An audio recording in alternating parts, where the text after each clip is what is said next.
Iinom ka lang ba ng juice? Oo, baka kasi masuka lang ako kapag kumain pa ako. Mabuti pa, kainin mo na lang yung share ko. Ma, kain ng kain ha. Sige, oo.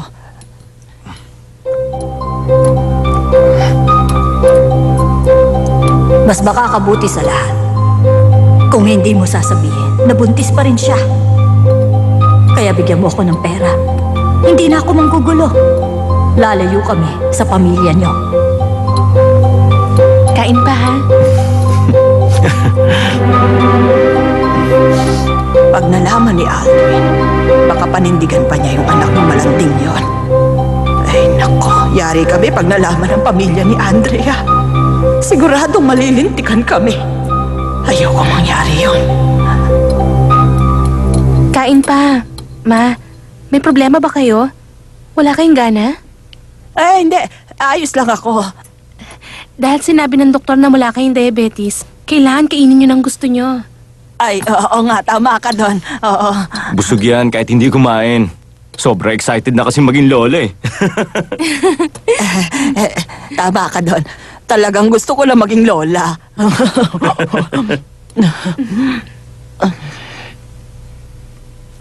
Ano? Handa na ba yung pera? Ay. Kung hindi mo pa hawak ang pera, saka na tayo magkita. Mag-usap tayo ng personal. May sasabihin ako sa'yo. Hindi ko masasabi dito sa telepono. O sige, mamaya. 3:00 ng hapon. Babay na, sige. Romel. Maghapon kang wala. Saan ka ba nagpunta? Ha? Dyan lang.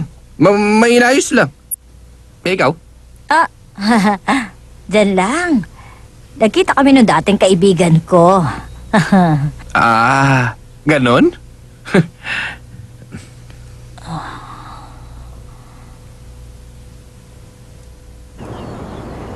Yun ang sales report this month. Okay na, Uncle. Lumalaki na ang kita natin. Isa pa pala. Nag-number 2 na tayo sa top seller. Mukhang nakikinabang tayo sa Noma Mall. Opo. Buti na lang, napakahusay ko, no? Yabang mo. Bago mo purihin ang sarili mo, ayusin mo muna yung iba pang problema. Alam mo ba na yung Darwin, pinipressure yung company na nagbebenta sa atin ng tela. Sinusulot tayo. Opo, pero may plano na ako. Ako na pong bahala. Hindi natin hahayaan na masulot tayo ng kalaban. Huwag niyong alalahanin yun. O sige, may tiwala ako sa'yo, ikaw nang bahala. Umisip ka ng diskarte mo. Opo, Uncle. Hindi ko po kayo bibiguin. Gabriel, sino ba yung girlfriend mo sa office? Hindi ako sigurado pero Ano na naman? feeling ko lang. Ay, naku, wag na nga lang. Sana mali ako. Parang sira. Bakit? Wala ho yun, Dad. Magtiwala po kayo kay Gabriel. Handa na po ang agahan, sir. Okay. Tara, kain na muna tayo. Eto na yung sales report. Inayos ko na para sa'yo. Nilagyan ko ng mga highlight. Salamat Ang bilis mo magtrabaho. Sir, siya nga pala. Bakit? May sasabihin ka? Sandali lang, ha? Gusto ko ng couples ring. Anong couples ring? Akin na yung kamay mo. Pinipressure na kasi ako ng parents ko. Kaya naisip ko magsuot ng ganun. Para maniwala sila, dapat pareho tayo. Wag na. Hindi na kailangan yun. Susukatin ko lang muna tong daliri mo. Ay.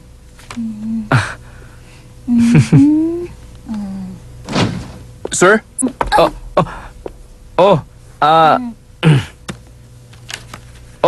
Christoph. Anong kailangan mo?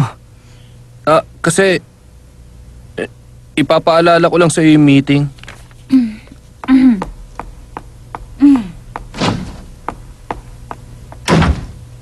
Bakit ka natulala? Hoy, tama ba yung nakita ko dito kanina? Si Angeline ba yun? Yung sinasabi mo kay Daddy? Magsabi ka ng totoo. Oo. Ano? Kamusta po? Ay, teka. Bakit ka nagpunta dito sa bahay namin, ha? Kukumustahin ko lang ang kapatid ko dahil buntis siya. Ay, para sa kanya yan.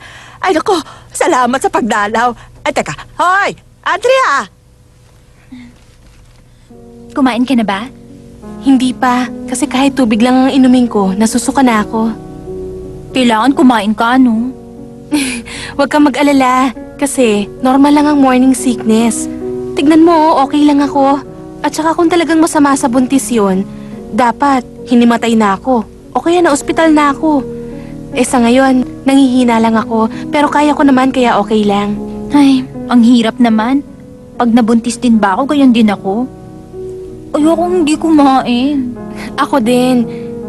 Kaya lang, feeling ko kasi, ginawa ni Lord ang morning sickness para yung buntis, huwag kain ng makakasama sa baby. Jumpy, eto si Auntie. Dinadalaw ka niya. Baby Jumpy? Tatawagin niya akong auntie? Mami na ako, no? Nung kinausap ko nga si Baby Jumpy, bigla kong nasabing tawagin niya akong mami. Doon ko lang naramdaman na, ay, ako na nga ang mami niya. Ang sarap ng ganong feeling. Ate, nararamdaman mo ng magiging mami ka na? May balita ba kayo sa kapatid ko? Ayos! Oo, sa ngayon, nandito siya sa amin. Ako ang nag-aalaga sa kanya. Pumunta ka ngayon dito para makita mo kung siya nga yun. Anong sabi mo? Sabihin mo na, magkano ba, ha? Pwede ba wag mo na akong paghintayin ng matagal? 100,000. May tawad na yon. Ano ka mo? Ang laki nun, ha? Wala pa dun ang pag-aaral ng bata. Maraming gastos ang bata, kaya naman nilakihan ko na. Mama! Teka, sandali lang. Maribek! Ay, sandali.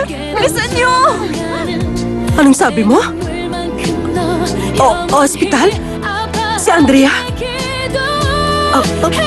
Pero ano nangyari sa anak ko? Leon! Leon!